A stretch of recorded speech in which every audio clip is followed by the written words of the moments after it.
If we purchase ticket online, we just go? I can go there? Oh, okay.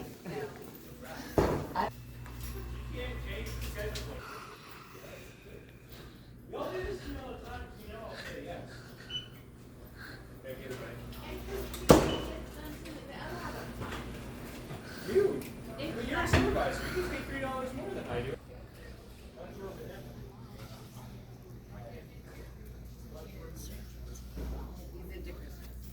No, you're good.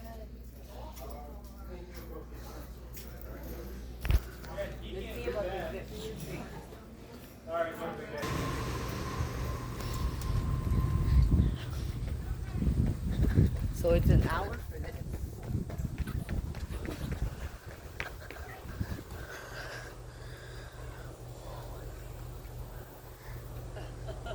Oh my God, we would have to do all that. That's the zip line I think in the course. We definitely need to come with this. Oh, wow. Can't believe I'm gonna do all that.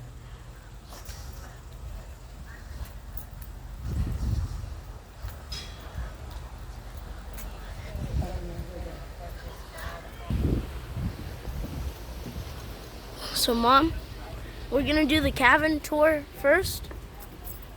We're gonna do the tour first.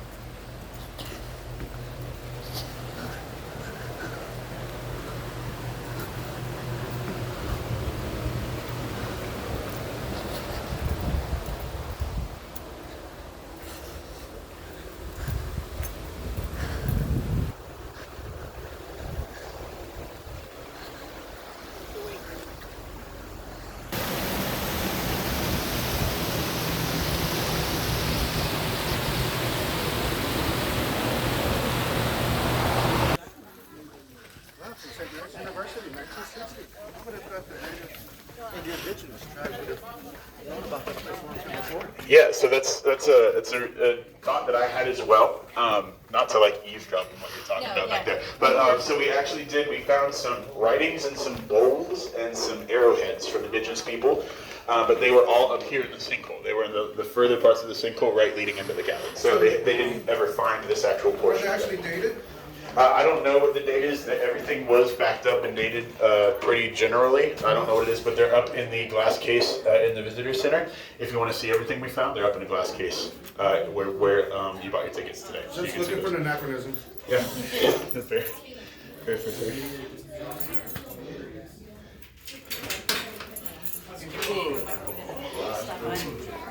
All right.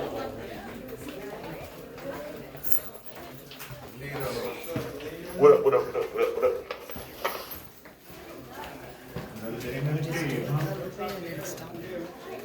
All right, everybody. Once again, this is that white sign that I was talking about right here to my left, y'all's right. From this point, I'm going to send you down. Miguel's going to take those photos for us. Are you ready for them, Miguel? All right, my first group, you can go ahead and work your way down. Okay. Miguel will take that photo. The rest of us will hang out right here. How's it? How's it going, guys? Hi. I know you guys stop right here for me, please. Camera's gonna be right here next to mine. Once again, everybody, You're after gonna we have come our with photos, your sisters. We'll come back again. Hey. those that were born. Be very. I'm just gonna take pictures first. I mean, I'll take some video. For bits and pieces, but to go over it again is nice.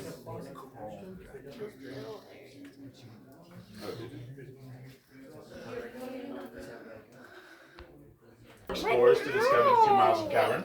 At its widest, that crawl space. This is probably one of my smaller groups of the day too. Wow. I only have 43 on this tour. Yesterday.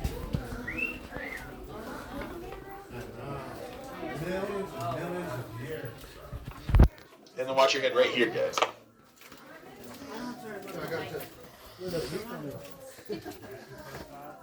Oh, by the way, can you drink the water? Yeah, it's some of the cleanest water that you can find. We'll talk about it a little bit further in.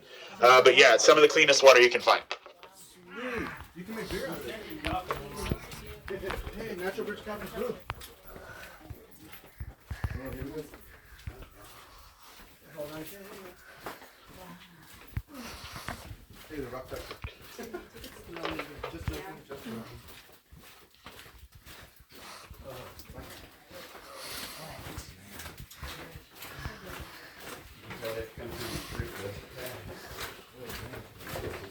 Yeah. Because eventually this will calcify the amount of minerals that are in this. All right, everybody. As we come to the end of this tunnelway that some of us have started to work our way through, if we look directly to our right, we're going to be able to see the other end of the Discovery Crawlway, meaning this is the first room those 4 explorers discovered. Go ahead and follow me. And if you touch the bar, feel under the bar, that's it. It's building up already. Yeah, so if y'all go into the Hidden Passages cavern, development on that took like years and years and years for them to finally finish. And so they put in the handrails really early in that development process, like the 70s, but then they didn't go back in there until like late 90s, and they went back and there was a formation growing on one of the handrails, and it's still there to this day. We call it the handrail formation. Wow. Yep. That is cool. Yep. And how many years you said? Probably a good 40, 50 years at this point it's been growing. So it's still pretty small, but it's starting to slowly wrap its way around, you know? So what we're feeling, I mean, that's probably been about 5 years over? Yeah, that's probably just about, somewhere right around there. Gotcha. So guys, as we're working our way in, work your way down towards me and have a seat to my left or to my right. These man-made walls and these benches are completely safe to sit on. So just work your way down. We'll fill in all these spots here towards me.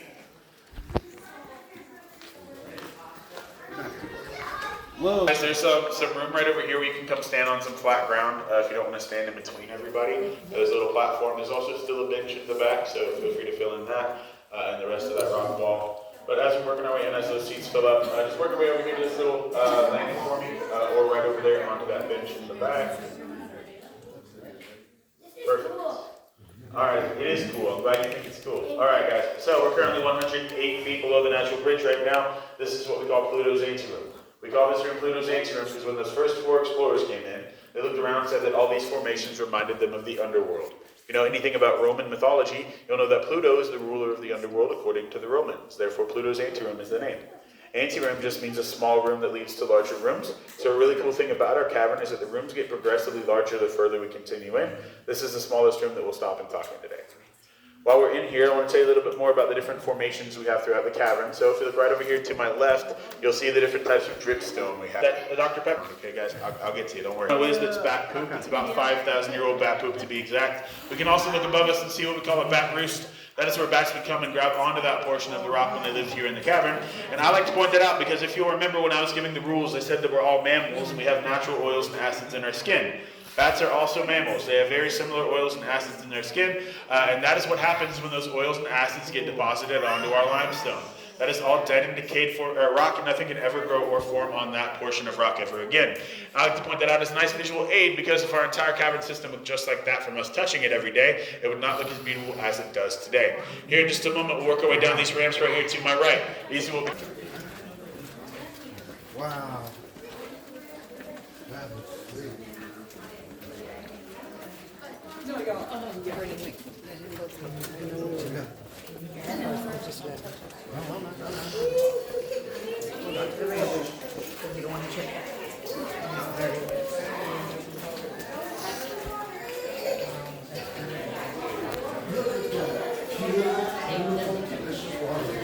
now it drops a drink. Water everywhere.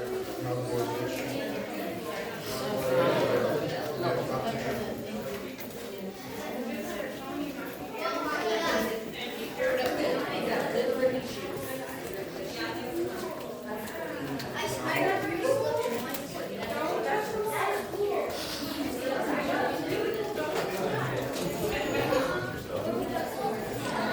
You and I had to hand over, I think. Oh, come on. Yep. Watch your heads. Heads up, people. Heads up. Or head down. Just get this out. It's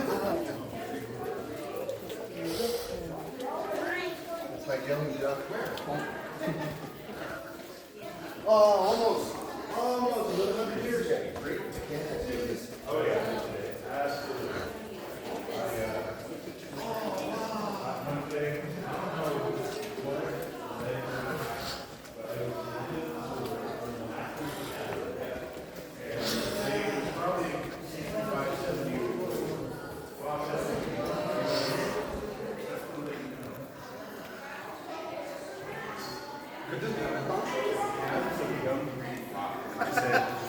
I don't know what that means, and I don't know why you noticed that, but thank you. And I walked away. Exactly. You question mark? I don't even know what. It's such a specific thing to say. Give it name. Sherwood Forest. If you remember, I said it's stalagmite and stalagmite. That means the middle is what we would call a column. Therefore, we would call the room here to the left. You'll see what we call the totem pole. 32 feet tall, 8 inches wide. That's our second largest column that we have here in the cabin. We'll be seeing our largest one here in just a few minutes. Now, while we're in here, I want to tell you a little bit more about these rooms and how they came to be, the ones that we're traveling through currently. I'm sure that somebody has been wondering that up to this point. I'll go ahead and turn on all those lights on. If y'all want to take these sort of photos, go ahead and do that while I'm talking. But allow me to explain how these rooms got here. It all starts 120 to 140 million years ago, when Texas was covered by a warm and shallow sea. When that warm and shallow sea was above the surface, dead plants and animals would sink to the bottom of that sea, mix with the natural sediment, and then become compressed underneath more and more layers of that process happening. That's what creates our limestone. So when we look at our limestone, we can see that there are different layers and lines and colors and sections throughout that limestone, which is just due to that process happening over and over again for millions of years. Then, if we fast forward a little bit after all these layers have been formed through the seismic activity, these cracks that we call joints were created. And then right here we can see where one of our main joint lines starts. Works its way all the way down to the other side of this room. Once that joint line was created, it allowed water from that sea above the surface to begin to flow between these layers of limestone and begin to erode away at the pockets of air would find here beneath the surface. Until those pockets of air become so eroded, they would essentially connect into a natural tunnelway here underneath the surface, and that would allow that water from the sea to flow between the layers of limestone and flow through that tunnelway, eroding away at that rock as it traveled through, making these passages larger and larger and larger for millions of years. Then if we fast forward to about 20 million years ago, all the water above the surface recedes into the ocean as to how we know it now. Therefore, all that water that was constantly coming into our cavern was no longer coming in. So these rooms filled up with air. All the water that was in our cavern system fell into the two aquifers that we're connected to, and that allowed these rooms to fill up with air. That allowed the calcite formation process that we talked about in the previous room to begin, which is pretty cool stuff if you ask me.